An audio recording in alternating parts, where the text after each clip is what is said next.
Hey guys, what's up?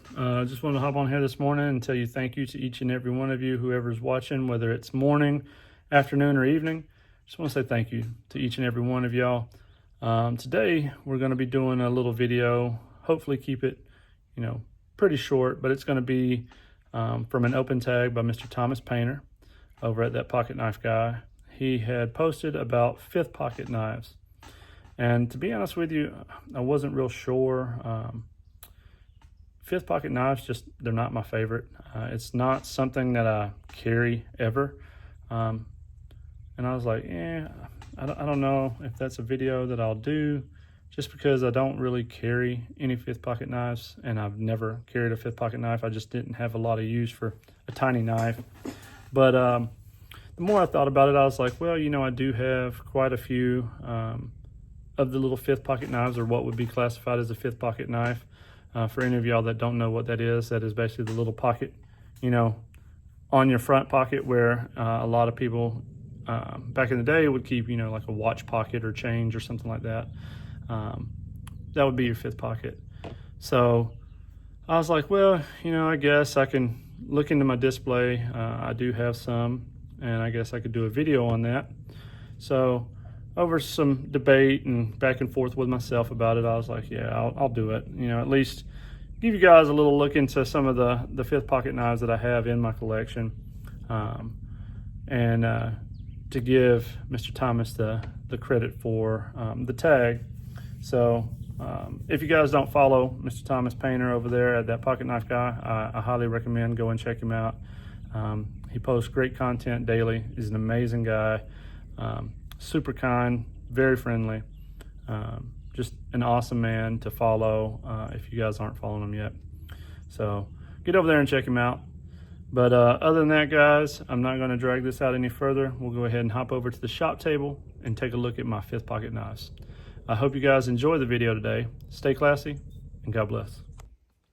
What is up, guys, and good morning to each and every one of y'all, or afternoon or evening, whatever time y'all are watching. I'm just thankful that you were all here. Today here in the shop, we're going to be going over fifth pocket knives. This was an open tag by Mr. Thomas Painter over at That Pocket Knife Guy.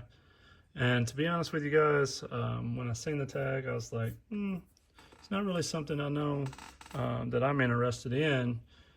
Not necessarily because I don't like the fifth pocket knives. It's just something I don't really carry a whole lot of. I never really used my fifth pocket on any of my jeans or anything like that. But I do have a few that would be considered fifth pocket knives. So after looking at my collection and going over a few different things, I was like, well, I think I can put something together for that video. So this is it, and these are my fifth pocket knives, and we'll go through each and every one of them. Again, it's not something that I've carried really ever. I just don't really have a purpose for them. I have other fifth pocket knives. I guess that could be classified as that.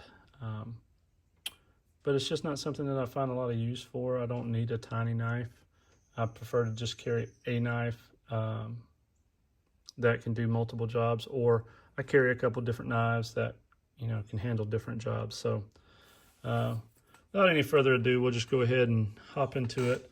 I do have other knives that would be considered fifth pocket that aren't on the table, like this little knife here.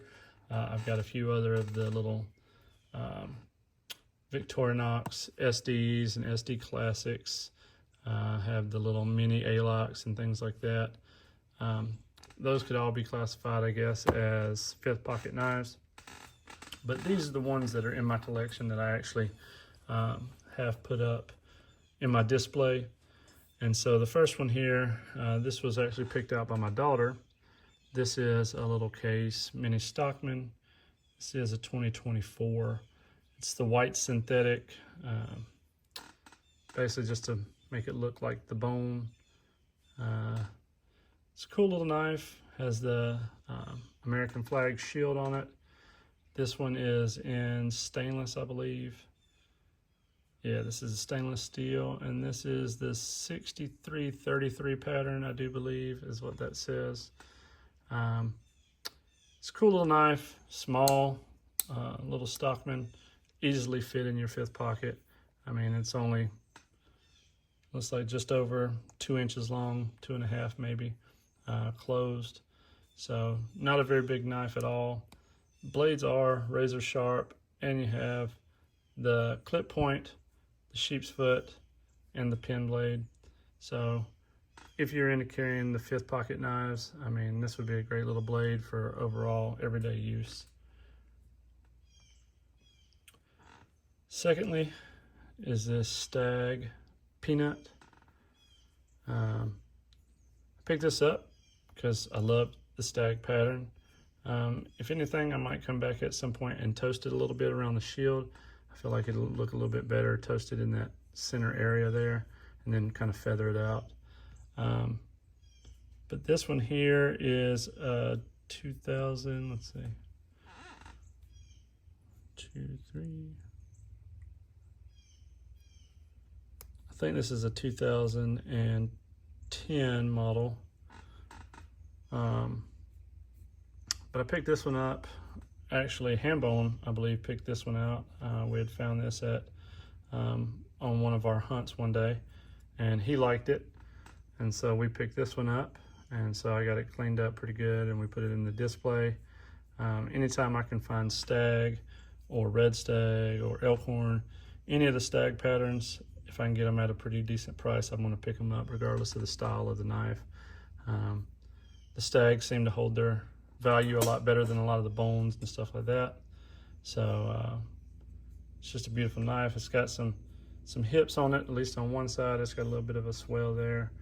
But overall, it's just a beautiful little knife. That was a good addition to my collection. So the next one is a little toothpick. This one was picked up by Hambone as well. This one is a 2023, I believe. He liked the blue bone. We looked at it, I couldn't tell you how many different knives before he settled on this one. So he had gotten this one, or picked this one out for Christmas, and my daughter had picked this one out for Christmas for me, but eventually they'll be their knives. So this is I think this is the Rogers corncob jig, is what the pattern is. But these are new in the box. They'd never been carried or cut with. But he liked it, so that's the one we went with. This one is also stainless steel. I like the stainless. It takes up so many fingerprints. I'd prefer to have carbon or the CV steel if I'm going to personally carry one and things like that. But yeah, still another solid pick. I like that it's a single blade. It's a good little knife, and not a bad choice by Hambone. So the next one, this one coming up next, I believe, is a 2003. This is a case, I think it's the Tiny Hunter or Pocket Hunter or whatever. I mean, it's only, probably around that 2.5 inch mark as well.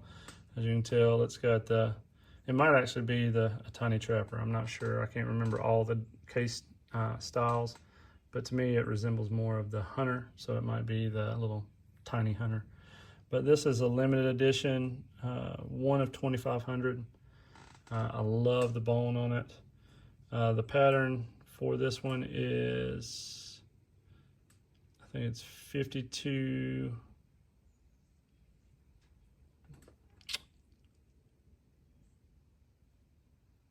can't tell if it's 52-185 or 55.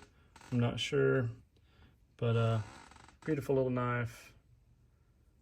Fits into the 5th pocket. Beautiful bone. I'll kind of put this, well, I don't know if it'll focus, but awesome little knife. It was a good little addition to my collection. I didn't really want to, it had some scratches on the blade. I didn't want to come back over and try to sand them out though, because I didn't want to take off the limited edition XX on there. But awesome, another little awesome knife for the 5th pocket. Again, I think it's a 2003, and just a super cool little knife. I don't run across many of the little tiny hunters or whatever this one is very often. So when I saw it and the fact that it was one of 2,500, I went ahead and picked it up. Skip over here to this one. This one's a 1979 Peanut. It's just Delrin. This one has been toted quite a bit. I mean, there is some wear on the blade, but it's got a nice patina on it. This was carried a few times at one point. As you can see, there's some scars and some markings on here. But another great 5th pocket knife. This is probably my oldest of the 5th pocket knives, being that it's a 79. But super cool little knife. It's one of those that you would keep in your pocket, or, you know, someone like my dad or your grandpa, you know, they would have had in their pocket. They used it to clean their fingernails, or God knows what else they did with it. But it was always something, you know, that they'd have there, just a little thing to keep in there to, you know, help cut up a sandwich or clean their fingernails, or, you know, you name it, it was used for it. But this one was definitely used. It has some signs of wear and tear, and I love it. I love it looking the way it does. It has the history to it. And when I cleaned it up, you know, I try not to take everything off of it. I try not to take out all the patina. I try not to sand out all the scars, because I feel like, you know, it gives it a little bit of character. So that is the 79 case Peanut. And then the last one, guys, that I'm gonna go over, it's not like any of the rest. It's not a case. This is a KBAR. This is the Cleveland, Ohio, which was actually made in Japan. This little knife is a super cool little knife. Definitely 5th pocket worthy. Case put these out in the, I think it was late 80s, early 90s. Once they actually started making stuff more in Japan and places like that. Still a fan of KBAR. I actually have, I think, one more of the Cleveland, Ohio Japan-made knives. But this is definitely one that could be, you know, toted in the 5th pocket. It's very lightweight. It's got the wood with the nickel bolsters. This is a 2703, I believe is what the model number is on it. But, I mean, it's maybe 2 inches long. I mean, it's an extremely small knife. You can tell it has been used pretty regularly. I mean, it's got some signs of wear and stuff like that on it, but it's an awesome little knife.